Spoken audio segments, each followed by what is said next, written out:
everyone! For today's card I'm using the Memory Box Asti Butterfly Wings die that I had shown in a haul video several weeks ago, probably a few months ago, and finally pulled it out to use it. So before I can use it, I just need to separate the body from the wings there, and I just use my wire cutters. You could easily just bend the body back and forth to remove it, but I like using the wire cutters. It cuts a little cleaner so there's not so many jagged edges. And then I'm running it through my Big Shot on a piece of just Copa quality 80-pound cardstock, so a little bit lighter weight. And you can see here how it cuts just the wings but leaves the body area attached to the cardstock. So then I grabbed some pattern paper, and I'm using my basic gray RSVP paper, which I don't know, I just keep reaching for it. I went through my entire stash of pattern paper and none of them appealed to me today, so I wanted to use this paper.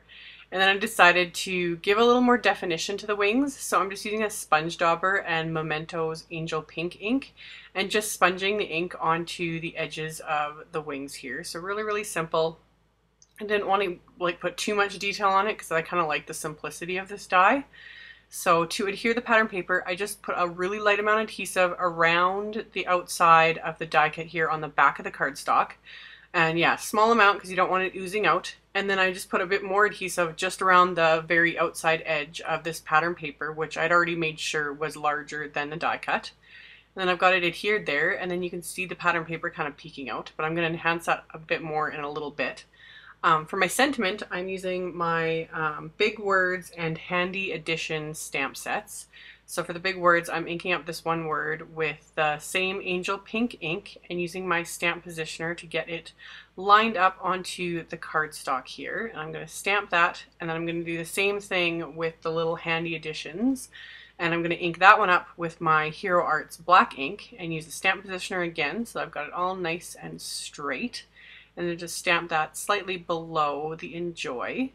I just thought the sentiment went really well with butterflies, so use that. And then to enhance those wings, I grabbed that Cool Tack. This is the clear foam adhesive, and I just cut two small little pieces of it and popped it in closer to the body area so that the wings are popped up a little bit more, but not too much so they're not like sticking out and looking weird, but just enough so that they don't get pushed back into the die cut. And then if you're to mail this card or give it to someone that obviously doesn't do paper crafting, you don't want the wings to get pushed in and then they wouldn't even realize the nice little effect of the pattern paper peeking out.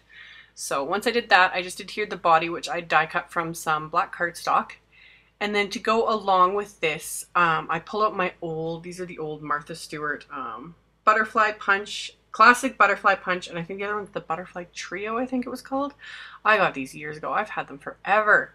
So I just pulled them out of my drawer and punched a few butterflies from some more pattern papers and then a couple of cardstocks that I had in my scrap drawer that were similar colors to the pattern papers. And I just adhered just the center of the bodies there with the Tombow Monomulti so that the wings are popped up a little bit as well. And then for my final embellishments, I'm going to add some sequins from my stash with my Ranger Multimedia Matte.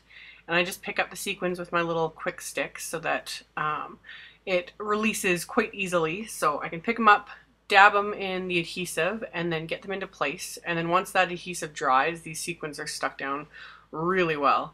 So just kind of random with the sequins in a couple of different sizes in colors that were kind of similar to the pattern papers. And then I'm going to mat this on a piece of this plum colored cardstock that I had punched the butterflies from. And for my card base, I'm using the CC Designs, the Copa Quality 110-pound, which is a lot heavier. I've shown this like a million times. It is my go-to cardstock for card bases. And I was just going to adhere this as is, but I didn't like the white border. I just thought there was just too much white going on.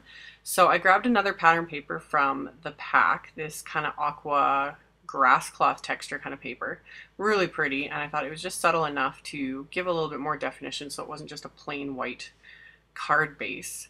So adhered that into place and then adhered the card front over it. And then for the inside, I'm just adhering more butterflies, just all the leftover pieces that I'd punched out, and adhering those down to the inside of the card, and that's all there was to it. So as always, there will be a link below the video to my blog post with links to all the supplies used, as well as the supplies listed down below in the description bar below the video.